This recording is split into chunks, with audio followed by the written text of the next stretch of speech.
উনি নিজেকে কি মনে করেন আমি বুঝতে পারি। বিধানের জন্য উনাকে দুঃখ প্রকাশ করতে হবে।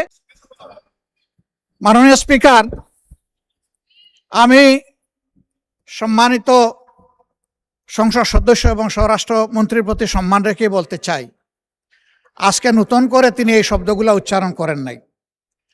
সংসদ অধিবেশন যেদিন থেকে বসা শুরু হয়েছে সেদিন থেকেই তিনি তুচ্ছ তাচ্ছিল্য করে সবাইকে বক্তব্য। উনি নিজেকে কি মনে করেন আমি বুঝতে পারি না।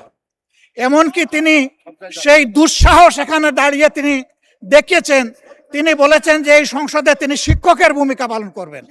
আমরা তার ছাত্র হওয়ার জন্য এখানে আসি নাই। মাননীয় স্পিকার, শিক্ষকতা করতে হলে তিনি একটা ইউনিভার্সিটি খুলুন, ওখানে যার পছন্দ গিয়ে ভর্তি হবে, ওনার লেকচার শুনবে।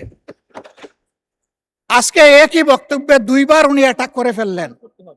আমার সঙ্গীরা তো মনে করে, আমি নিজেও মনে করি যে এইটা কালচারাল না, এইটা পার্লামেন্টারিয়ান ফ্যাসিজম।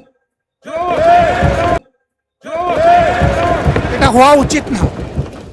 উনি এই পল্টন আজকে নতুন করে বলেন নাই, হিট দিয়ে কথা বলেন নাই।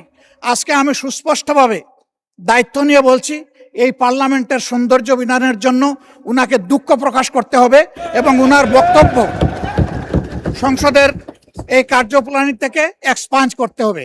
যদি এইটুকু করে আমরা বসবো, না হইলে এখানে বসা অপমান নিয়ে আমাদের এখানে বসার কোনো প্রশ্নই উঠে না। আপনাকে ধন্যবাদ।